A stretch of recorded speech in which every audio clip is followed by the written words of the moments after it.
Mental health is one of the biggest but also one of the most unnoticed problems Americans have to face.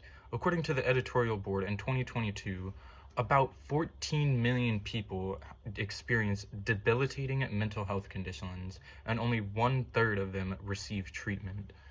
Granted, some of them are denying said treatment by their own will, but majority of them literally don't have access to the resources they need.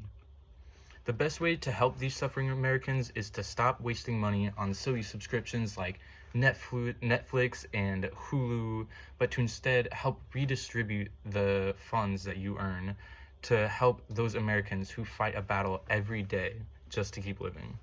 Before I try to convince you to change America's funding system, let's first understand what mental health is and what makes it up.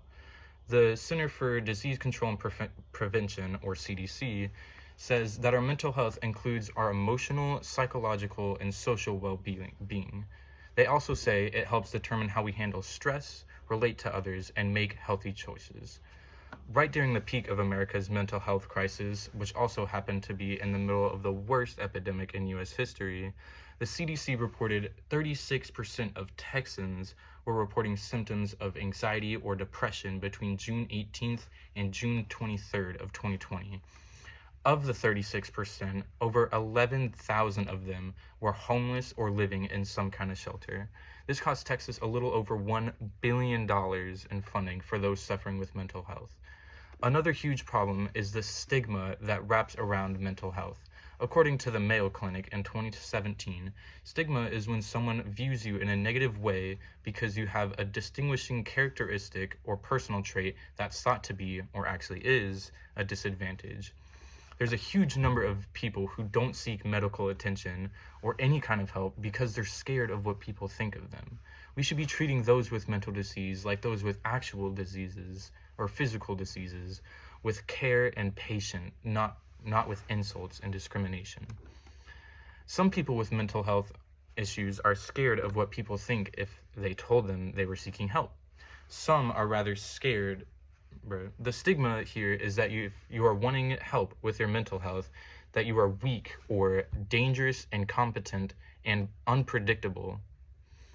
If you are already anxious about how you look, imagine learning about the stigma that you're a loser if you want to seek help. That doesn't really go over well with someone who's already suffering. One of the biggest campaigns that helps bring awareness to mental health is the entirety of May and September, which are Mental Health Awareness Month and Suicide Prevention Month, respectively.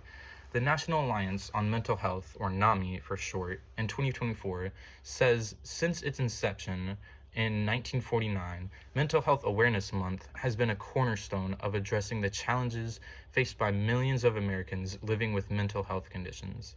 This is great because this proves that we've had a valuable and sturdy source of support for those suffering for the past 75 years. With more being created as we speak, things are starting to look up for the people who have mental issues. Unfortunately, all of the support isn't going into effect well enough. According to a Time article by Jamie Ducharme in 2023, suicide rates have risen by about 30% since 2020, and that almost a third of U.S. adults now report symptoms of either depression or anxiety, roughly 3 times as many as in 2019. One of the majority prominent gaps in getting care for those who need it is the funding required. Majority of the U.S. spending is going towards Social Security, which is a good decision, don't get me wrong, but 15% of U.S. spending goes towards our defense system.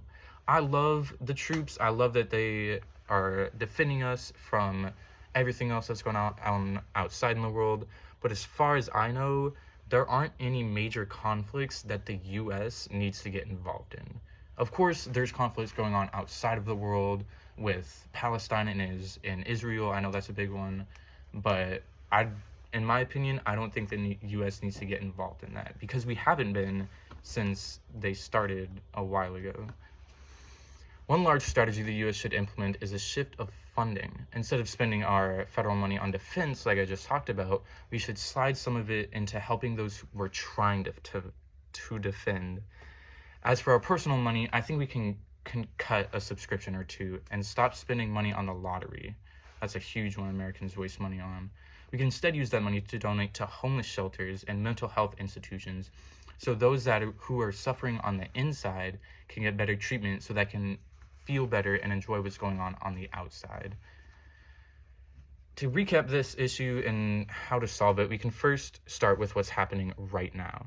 The mental health for the United States is overall at an all-time low, with about a third of Americans reporting symptoms of anxiety or depression.